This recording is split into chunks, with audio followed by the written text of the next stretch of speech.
चलतु आज chicken कषा dhaba style बनवा। प्रथम चिकेन टाक धोईकी भल भाव तेल आउ हलदी देकी गोलैकी रखा। सामग्री नवा मसला पियाज लंका तेजपत्र डालचीनी लवंग अलैच गोलमरीच चिकेन मसला लंका गुंड हलदी गुंड लुण मुझे आलू को भाजिकी रखी। चिकेन मसला टिके धनिया मसला भी टिके नवा टमाटो टिके नवा दही टिके नवा अदा रसुण पेस्ट करके रखी। तेल गरम करवा मुझे आगु आलू टे भाजी देती से तेल आउ तेल पकईकि तेलटा गरम करवा। तादे जहाँ गोटा मसला मुझे गोटा मसला गुड़ा को तादे पकेवा। गोटा मसला टिके पकई सारापर आम तेलटा गरम हो जाए गरम हो सारा गोटा मसला पकईवा। पकई सारापर तादे पियाज जो काटिकी रखी थे लंका सह से पियाज गुड़ा पकेवा। ताको किछि समय आम भाजवा। पियाजटा भजा हो सारापर टे अल्प भाजवा बेसी भाजवानी कहीं बेसी भाजला सब जिनसर प्रोटीन मात्रा कमिज। अल्प टे भाजी सारापर तादे आम टिके हलदी आउ लुण भी पकेवा। साଙ୍ଗरे अदा रसुण आम जो बाटिकी रखी अदा रसुण बाटिकी पेस्ट करके पकेवा। पूरा प्योरली देसी भाया आम रांधिया जोटारे कि खायापी भी टे भल लगे। चिकेन साधारणतः कषा खाइले बहुत भल लगे। सेटा जमती घर स्टाइल रे पूरा ढाबा जमी करा जाए ढाबा स्टाइल से आज रांधिकी चेष्टा करुच्ची केमती लगे। मो पुओ खाइब कहला से ढाबा स्टाइल आज जी मसला रखी थी हलदी लुण आउ हलदी लुणटा ए मसला सांगे पकईबी से कहीदी पकईबे पकई नी पकईली पकई सारापर मसलाटा गोटे कषा भल भाव चलो। मसलाटा ए कि समय कषा कि समय कसलापर चिकेन तादे पकईदवा। चिकेन जो गुड़ा सब मुझे हल्दी देकी रखी थी गोलई गुड़ाक से पकईबी पकईकी टिके कषिबी अल्प समय कषिबी तादे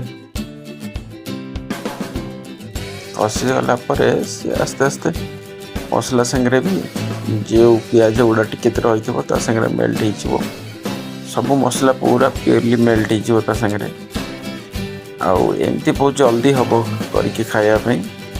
तापर आम सब मसला गुड़ा जो रखी थे लंका गुंड जीरा धनिया गुंड टिके चिकेन मसला टिके आउे गोलमरीच गुंड रखी भी पकईबी तादे गोलमरीच गुंड पकड़े चिकेन बहुत बढ़िया लगे खायापी भल लगे बहुत टेस्ट बढ़िया भी आसो। किसी समय कषा फिर तक नहीं ये कषा कसलापर ये सब मसला पकई सारापर तार कलर और टेक्सचर पूरा भल कि बाहर आते टे मीडियम आंचरे कले भल बेसी आंच देवानी आंच देले मसला पोड़ीज आ मसला थे पोड़ीगला मैंने सी आ भल लगे टोटाली। मसला को जिते आम कम आंचरे जिते भल भाव कषा से आहरी भल लगे। टमाटर टे रखी टमाटर पकड़ टमाटर टे पकड़े कौन कि ग्रेवीटा टे भल हुए माने मसलाटा सागे भल लगे। मसलाटा बहुत माने कौन ग्रेवी भाया टे दरकार है टमाटर पका जाए ना बिना टमाटर भी करें। टमाटरटा जहाँ को भल लगे से पकेब ना ना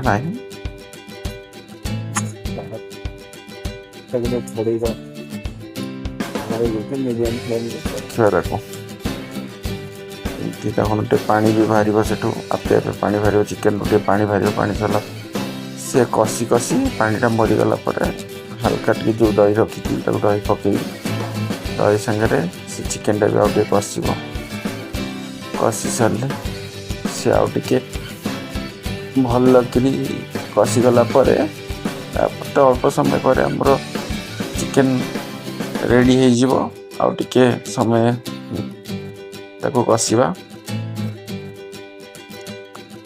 आलू भी रखते आलू भी पकई देती तादे आलू सागे सीझी भी जीव आस्ते आस्ते